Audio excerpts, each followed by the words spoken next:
Hey friends, I'm Chris Schufa with Chris in the Classroom, and today we're going to talk about what most anti-bullying programs teach.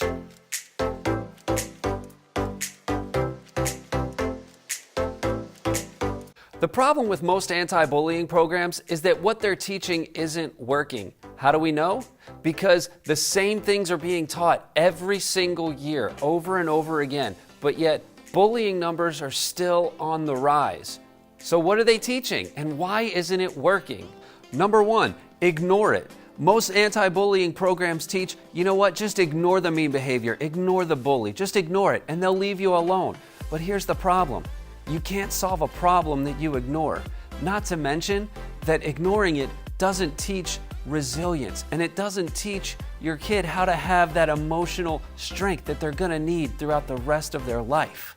Number two, walk away. If somebody's being mean to you, if somebody's bothering you, just turn around and walk away, and then they'll leave you alone. The problem is, I've seen it over and over and over, where somebody turns to walk away, but then their bully just walks right after them and follows them and keeps doing it over and over and over. It turns into a chasing game, a game of cat and mouse. So that doesn't really work. I've also heard from a panel of students that I interviewed one time where if you walk away, in the eyes of your peers, it looks like you're running away, and that makes you look like a bigger victim. So walking away, that still does not help build that inner strength and that inner resilience that kids are gonna need throughout the rest of their life. Number three, tell an adult, tell a teacher, a counselor, a coach, an assistant principal, tell somebody, because then they'll get the bully in trouble and they have to listen to the rule of authority. But here's the problem with that one. It teaches kids over time to rely on other people to solve their problems for them. Not to mention, they may fall victim, unfortunately, to a snitches get stitches type of situation, depending on the people that they're dealing with and the school that they're in. Not to mention, it doesn't help build that inner strength and that resilience that I'm sure every parent wants their kid to have. Now, please don't misunderstand my message. I'm not saying don't go to an adult for help. No, it's okay to go to an adult for help, but it needs to be more of a, hey, how can I solve this situation, rather than a, there he is, go get him.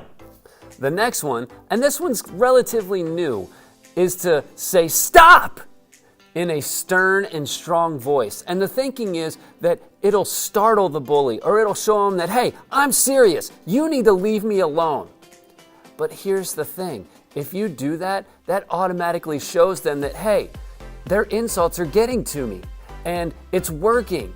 So they're just gonna wanna do it over and over and over again, because their goal is being accomplished of having that dominance over you. And the last one, fight back. This one's really popular among parents and grandparents. You know, it's the old, if somebody's mean to you, you just walk up and just hit them as hard as you can, because then they'll see that you're tougher than you look and you are forced to be reckoned with, and that they have to respect you. Here's the thing, that may have worked back in the day, but school rules and policies and laws are different now. That no matter what, if your child was the victim first and they were just fighting back to defend themselves, it doesn't matter. Your kid is gonna get probably suspended for fighting, even though they were just trying to stand up for themselves. So fighting back, it's not gonna work. Plus, they're escalating the situation that was probably just a verbal situation. Now they're the ones escalating it to physical, and they could possibly get slapped with an assault charge.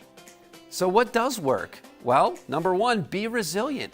Realize that not everyone's gonna like you, and not everyone's gonna wanna be your friend, but it's okay. Because once you stop living for the approval of others, life gets so much easier. And once you stop worrying about what other people say and think about you, then they don't have control over you anymore. And it's okay. It's okay. You need to learn to expect that you're just gonna get some mean things said about you every now and then. You can't control other people. And you might get a push or a shove every now and then in the hallway. It's okay. It's okay. Because if we can't take mean comments, and if we can't take a push or a shove every now and then, how are we gonna survive sports or public transportation? And number two, use the golden rule to get things to work in your favor. What do I mean? That no matter how anybody else is treating you, no matter how they're treating you, no matter what they're saying about you, no matter what they're saying to you, you treat them the way you want to be treated. You treat them like a friend. Don't treat them like an enemy. Treat them like a friend, and watch how it turns things around. How do you get good at these things? Well,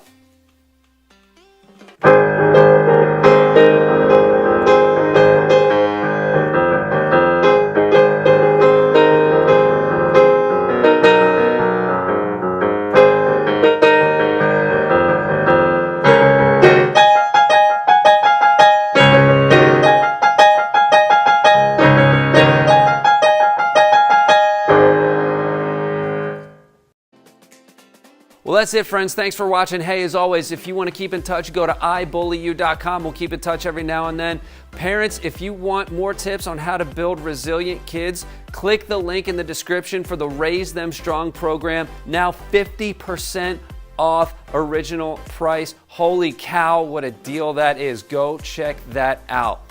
And then if you want me to come and transform your school, go to chrisintheclassroom.com. Got it? Until next time, class is dismissed. Peace.